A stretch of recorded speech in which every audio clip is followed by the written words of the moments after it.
इहो वॾो डिबेट वारो टॉपिक आहे. इन ते हिकु वॾी फेमस थीसिस बि लिखी चुका आहिनि. ट्रस्ट कोड 1996 में जेको इवन मुंहिंजी थीसिस जो जेको आहे टॉपिक बि रहियो आहे, feedback, direct feedback and indirect feedback in writing development सां रिलेटेड. त ग्रामर ते वॾी दुनिया जे अंदरि डिबेट हली आहे त पहिरियों लैंग्वेज सिखण खां अॻु में तव्हांखे ग्रामर कॉम्पिटेंसी हुजे या तव्हां लर्निंग स्टार्ट कयो ग्रामर वरी बाद में कयो. त ग्रामर डायरेक्ट सिखण जी मुखालफ़त कई वई आहे. दुनिया जे अंदरि जेके वॾा स्कॉलर्स आहिनि उन्हनि जो चवणु इहो आहे त तव्हांखे ग्रामर कॉम्पिटेंसी जे कॾहिं पोयां पहिरियों लॻंदो त पोइ तव्हांखे हिकिड़ो फियर क्रिएट थी वेंदो त मां ग़लती कंदुमि, पोइ छा थींदो, पोइ छा थींदो. इन खां बहितर इहो ई आहे त पहिरियों तव्हां लैंग्वेज खे स्क्रैच खां स्टार्ट कयो. स्पोकन हुजे, रीडिंग हुजे, लिसनिंग हुजे, ग्रामर खे फ़िलहालु तव्हां स्किप कयो. लाइक उन में ग़लतियूं कढो ई न पंहिंजूं कढो न ॿियनि जूं कढियो. प्रैक्टिस तव्हां जीअं जीअं शइ का सिखंदा वञो, को रूल सिखंदा वञो त उन शइ खे तव्हां अंडर प्रैक्टिस आणींदा वञो. फॉर एग्ज़ाम्पल इंग्लिश जे अंदरि अगरि तव्हां एरर करेक्शन जा 2-3 रूल्स कवर कया आहिनि, उन्हनि खे वरी पंहिंजी फ्री राइटिंग प्रैक्टिस में आणियो. फेसबुक ते तव्हां टाइप कयो, को शॉर्ट पैराग्राफ लिखो. इवन माण्हू कमेंट करे तव्हांखे ॿुधाईंदा फीडबैक में त हीअ करेक्शन कयो, इहो बि तव्हां लाइ सुठो आहे. ग्रामर जो रोल बेशक आहे, बट इहा हिकिड़ी ॻाल्हि इंपॉर्टेंट ज़रूरु आहे त कहिड़े तरीक़े सां असां उनखे यूटिलाइज़ कयूं था पंहिंजी लैंग्वेज में.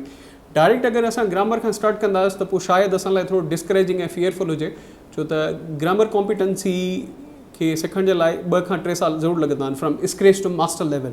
ऐं अगेन वेरी करे थो पर्सन टू पर्सन, हिकिड़े बंदे जी पंहिंजी इंट्रस्ट केतिरी आहे ऐं हुनजी रिसेप्शन पावर केतिरी आहे, उन ते डिपेंड करे थो. पर ग्रामर ज़रूरी आहे. ग्रामर खां सवा नथो थी सघे. हा, स्पोकन डेवलपमेंट थी सघे थी, लिसनिंग ॾाढी सुठी थी सघे थी, बट स्ट्रक्चर्स खे सिखणु तमामु लाज़िम आहे.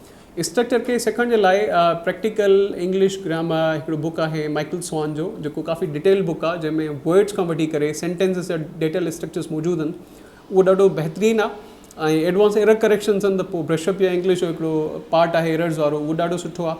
एप्रोप्रिएट प्रिपोजिशन्स आहिनि, उहो बि ॾाढो आहे. बट ग्रामर खे हलाइबो आहे गॾु, थोरो थोरो सिंपली. तव्हां रीडिंग कयो, उन में सिंपल ग्रामर हुजे, वरी कयो. ॿी हिकिड़ी सीरीज़ आहे face to face series Cambridge जी. उन में तक़रीबन हर लेवल ते हिकिड़ो बुक ठहियलु आहे, B1 B2 ते. त उहे तक़रीबन सेट ऑफ 12 बुक्स आहे. 6 जो बि हूंदो आहे उन में अगरि कोई बंदो उनखे रेफर करे न फ्रॉम स्क्रैच टू एडवांस, पोइ त सफ़ा उन इंसान खे ज़रूरत ई न पवंदी ॿियो कोई बुक रेफर करण जी. हिकिड़ो मां तव्हांखे मिसाल ॾियां.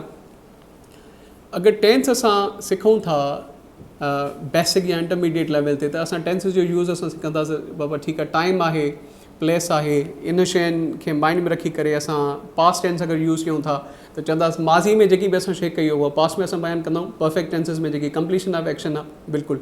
एडवांस ग्रामर में वरी इन जो यूज़ वधी थो वञे. जीअं असां एडवांस ग्रामर में अगरि टेंसिस सिखंदासीं त टेंसिस जो हिकिड़ो ग्रुप हूंदो आहे जेको पाण में गॾु कमु कंदा आहिनि. मिसाल परफेक्ट टेंसिस आहिनि, परफेक्ट सिंपल ऐं पास्ट सिंपल टेंस पाण में गॾु इस्तेमालु थींदा आहिनि. इन्हनि जो हिकिड़ो पर्टिकुलर यूज़ आहे नैरेटिव राइटिंग जे लाइ, जीअं स्टोरी टेलिंग में.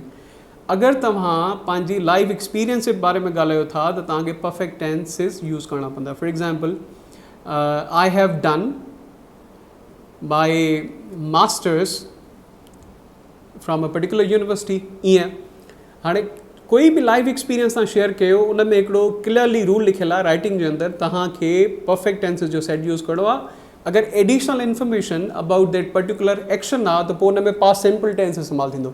हाणे इहो एडवांस ग्रामर जो रूल आहे. त राइटिंग डेवलपमेंट में ॾिसो केॾो रूल आहे. अगरि तव्हां राइटिंग सेंटेंसिस स्ट्रक्चर सही टेंस इस्तेमालु नथा कयो, डिस्पाइट गिविंग क्लियर एक्सप्रेशन्स, त इहा बि तव्हांजी एरर आहे. CSS में, PMS एग्ज़ाम्स में या FPSC में या रिटन एग्ज़ाम्स कया वेंदा आहिनि लेक्चरशिप लाइ कंहिं बि यूनिवर्सिटी में, उन में इहे शयूं ऑब्ज़र्व कयूं वेंदियूं. टॉपिक ॾिनो वेंदो आहे जेको पास्ट टेंस ऐं एक्सपीरियंसिस में आहे, ऐं कैंडिडेट्स मोस्टली ग़लती इहा कंदा आहिनि त उहे पंहिंजे हिसाब सां लिखी त सही ईंदा आहिनि, उनजी ग्रामर बि सही हूंदी आहे, पर उहो टेंस उते फिट न हूंदो आहे. तंहिंजे करे एकेडमिक राइटिंग जे लाइ ग्रामर ॾाढी अहम आहे. बट उनखे सिखण जो तरीक़ो इहो ई आहे त पहिरियों तव्हां ॿियूं स्किल्स स्टार्ट कयो ऐं बिट बाय बिट उनखे सिखंदा हलो. इहे 2 बुक्स आहिनि. वैसे त एंडलेस बुक्स आहिनि. माइकल स्वान जो बुक ॾाढो जेको आहे उहो प्रिफर कयो वेंदो आहे. ॾाढो ज़बरदस्त बुक आहे. उन जूं डिफरेंट एडिशन्स आहिनि.